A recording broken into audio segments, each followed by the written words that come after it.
Nderuar shikues, mirëmbrëma, do të njihemi bashkë me edicionin qendror të lajmeve këtu në kanalin 7, ndër të tjera do të ndiqni.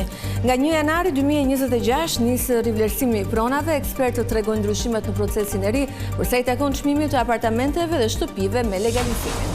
Një zjarr masiv përfshin disa autobuse braktisur në Durrës, duke i djegur plotësisht tymizim mbulon zonën, ngjarja dyshohet të jetë e qëllimshme.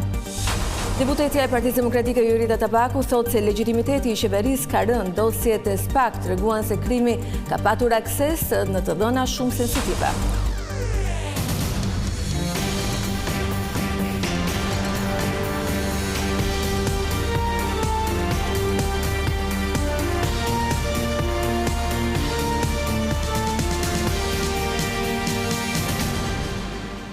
Vjojmë gjërësisht. Vitin tjetër nis fushata e radhës për rivlerësimin e pronave. Ekspertët vërejnë se qytetarët duhet të konsultohen paraprakisht për të mësuar shumën e saktë që duhet të paguajnë në kadastër.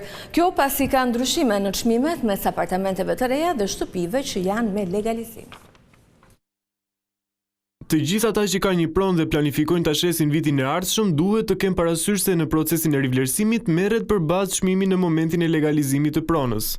E thënë ndryshe nëse ke ndërtuar një shtëpi në vitin 2005 kur çmimi ishte 500 euro për metër katror dhe ajo është legalizuar në vitin 2015 kur çmimi ishte 1200 euro për metër katror, përballë do të merret kjo e fundit. Rivlerësimi ka lidhje me faktin që ne jemi sot, vlera e pronës sot, që do thotë merret në konsiderat vlera e pronës reale sot në një vlerësues i pasurive të paluajshme, të vlerëson pronën dhe vendos vlerën reale të tregut. Pastaj, në lidhje me çmimin fillestar, që kur bëhet fjalë për legalizim, sigurisht që do merret momenti që është legalizuar, momenti që është certifikuar si pronë.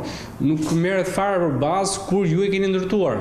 Një pjesë tjetër e konsiderueshme e pronave që preken nga ky proces janë dhe ato që dhurohen mes familjarëve. Vlerësuesit këshillojnë që fillimisht kryhet dhurimi i pronës dhe më pas procesi i rivlerësimit. Unë gjithmonë faktikisht klientëve të mi, miqve të mi, personat që njoh apo personat që unë kam kontakt, unë gjithmonë i sugjeroj të bëjnë fillimisht procesin e dhurimit dhe më pas rivlerësimin e pronës, sepse në moment që një pronë dhurohet brenda familjes ku taksa është 0 për këtë dhurim, ajo pronë del me një vlerë 0 lekë. Pra, nëse pastaj personi që e merr pronën, përfituesi i pronës, bën një shitje, tatohet për vlerën e plotë të shitjes. Pra, është i mirë që fillimisht të bëjmë dhurimin e pronës tek të afërmit dhe pastaj të bëjmë rivlerësimin e pronës. Qytetarët në Shqipëri do të kenë mundësinë të vendosin çmimin aktual të pronës përmes dy rrugëve. Procesi i rivlerësimit, sepse shumë mirë është kjo pyetje, e ngatrojnë personat. Procesi i rivlerësimit kryhet gjithmonë është një hap para shitjes. Pra, kushdo që do e shesi pronën, procesi i rivlerësimit do e bëj fillimisht dhe pastaj do bëj shitjen, akshitje. Pra, kushdo që ka në planet e tij afatgjata apo afatshkurtër për ta shitur pronën, do të bëj fillimisht procesin e rivlerësimit që mund ta bëj tek një noter me çmim referencë apo te një ekspert vlerësues me çmim tregu dhe pastaj hapi i dytë është të bëj shitjen e pronës. Sipas të dhënave në procesin e rivlerësimit pritet të përfitojnë në rreth 500.000 prona. Një defekt në linjën e furnizimit me ujë të depove të qytetit ka lënë Vlorën pa ujë të pishëm. Problemi konsiderohet serioz dhe autoritetet po punojnë për zgjidhjen e tij në një kohë sa më të shkurtër. Prej 2 ditësh në Vlorë po punohet pas një defekti të krijuar në linjën e transmetimit të ujësjellësit me diametër 1000 mm, çka ka detyruar ndërprerjen e furnizimit me ujë të pishëm për banorët e qytetit. Bëhet fjalë për linjën kryesore që furnizon depot e ujit të qytetit. Drejtori i përgjithshëm i Agjencisë Kombëtare të Ujësjelljes Kanalizimeve, Flauret Shoshi, së bashku me drejtorin e Ujësjelljes Kanalizimeve Vlorë Ermal Murati, kanë inspektuar nga afër dëmtimin e rënë në tubacion. Pas ndërhyrjes së kryer një ditë më parë për shkak të rëndimit të defektit, është ndërhyrë sërish edhe në orët e mëngjesit të kësaj të shtune, me qëllim rikthimi sa më shpejt të furnizimit normal me ujë. Defekti sipas autoriteteve është shkaktuar nga një anomali e krijuar gjatë funksionimit të linjës. Kjo situatë vjen nga një anomali e krijuar, siç e inspektuam dhe bashkë, po përpiqemi tani maksimalisht të gjejmë të rekuperojmë zgjidhjen për të rikthyer ujin qytetarëve. Ka ndodhur në momente jo fort përshtatshme me të drejtën, duke qenë se jemi në fund viti dhe festat e fund vitit. Sipas Muratit, defekti nuk i përket linjës së re të ujësjellësit, por kësaj linje transmetimi që është pjesë e një projekti të viteve 2009-2010. Normale ujësjellësit rajonale, ujësjellës Karezime e Vlorë, bashkë me gjithë punonësit e shoqërisë së kësaj shoqërie, bashkë me gjithë Ermalin, administratorin, kanë ndërhyrë që ky defekt të eliminohet dhe të riparohet sa më shpejt jetë e mujtë. Për shkak të kësaj problematike, për më shumë se 24 orë, Vlora po përballet me mungesë të ujit. Fluksi i hyrjeve nga Greqia në drejtim të vendit tonë në avion të mbetet i lartë në pikën e kalimit kufitar të Kapshticës. Burime zyrtare bëjnë me dije se vetëm gjatë 24 orëve të fundit nga vendi fshinj drejt Shqipërisë kanë hyrë mbi 4800 qytetarë, kryesisht shqiptarë që jetojnë dhe punojnë në Greqi, ndërsa kanë dalë më shumë se 2400 persona. Për të përballuar fluksin në rritje të emigrantëve, policia kufitare po operon me 4 sportele në hyrje dhe 3 sportele në dalje, ku përfshihet edhe kursia e dedikuar për mjetet e rënda dhe autobusët. Situata paraqitet e ngjashme edhe në pikën e kalimit kufitar në Qafthan, ku fluksi vijon të jetë i lartë si në hyrje ashtu edhe në dalje. Gjatë orëve të fundit kanë hyrë më shumë se 3200 shtetas dhe kanë dalë mbi 3100 të tjerë. Në hyrje, autoritetet kufitare po punojnë me 4 sportele me qëllim shmangjen e radhëve dhe përshpejtimin e procedurave. Një zjarr masiv ka përfshirë disa autobus në Durrës, duke i djegur ata plotësisht. Automjetet ishin jashtë përdorimit, ndërsa policia dyshon se bëhet fjalë për një zjarrvënie të qëllimshme. Disa autobusë janë djegur në Durrës, ku flakët kanë qenë të mëdha, ndërkohë tymi thuajse ka mbuluar një pjesë të qytetit bregdetar. Autobusët ishin të braktisur në sektorin Rinia dhe kanë qenë jashtë funksionit për një kohë të gjatë. Siç duket edhe në pamje, flakët kanë qenë të mëdha pasi urbanët ishin parkuar ngjitur me njëri tjetrin dhe janë përfshirë thuajse njëkohësisht nga zjarri.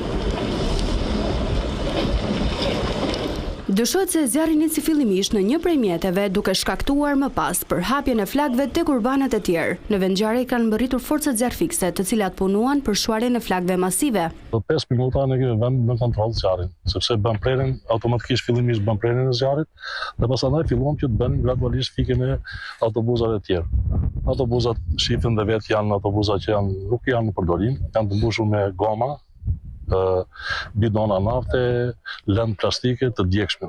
Fillimisht ishte flakja zakonisht e madhe, tani me ndryrën tonë u bë fikja komplet autobusave. Ende nuk dihet shkaku i zjarrit masiv që ka shkëmbuar autobusët, ndërkohë që kanë nisur hetimet pasi dyshohet se ngjarja mund të jetë e qëllimshme. Vjojnë kontrollet e policisë për sekuestrimin e fishekzjarreve që shiten në Trenk në kundërshtim me ligjin. Këtë të shtunë, Blut e Vlorës kanë sekuestruar 179 lëndë piroteknike që janë gjetur në një biznes në qytetin bregdetar. Në hetim në gjendje të lirë është vendosur shitësia 31 vjeçare, ndërkohë kontrollet për parandalimin e tregtimit të kundërligjshëm të lëndëve piroteknike do të vijojnë në të gjithë vendin. Sipas policisë, qëllimi është garantimi i sigurisë së qytetarëve gjatë festave të fundvitit. Pavarësisht masave të policisë, ky fenomen vijon edhe fishekzjarret shiten ende në treg të zi, ku shpesh herë përdoren edhe nga të miturit.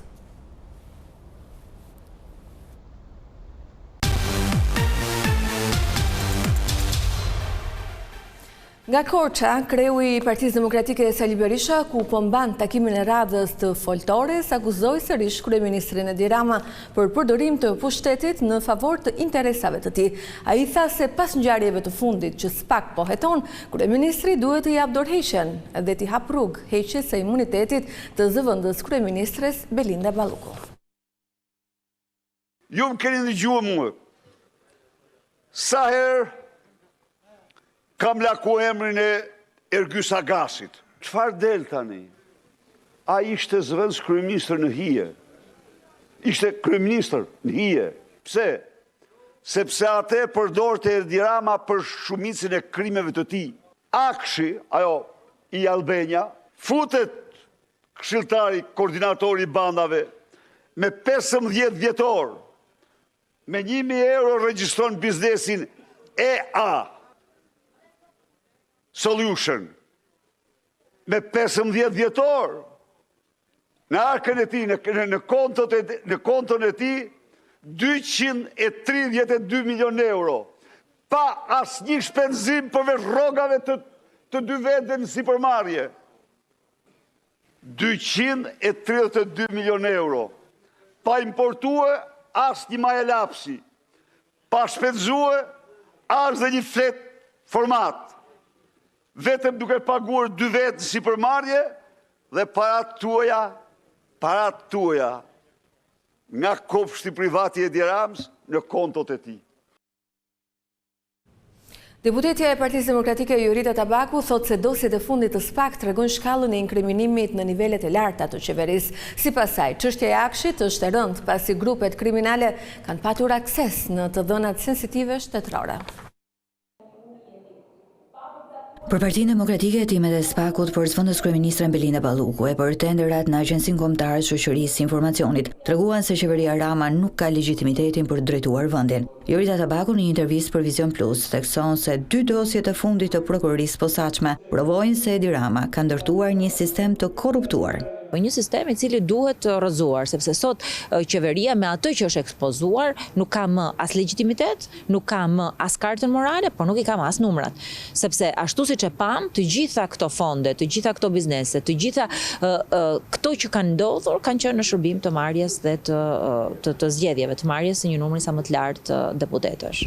Tabaku thekson se dosja e prokurorisë posaçme për tenderat e Akshit është veçanërisht e rëndë. Sepse bëhet fjala për një grup të strukturuar kriminal i cili ka përdorur dhe dhënat sensitive, të dhënat e biznesit, të dhënat e dosjeve hetimore, të dhënat e gjendjes civile, përveç faktit që biznese që dalin nga zero, marrin tendera publik, marrin pagesa 30 milion euro në 9 muaj, nuk besoj që ka biznesmen në Shqipëri që t'i ketë marrë ndonjëherë nga fondet publike.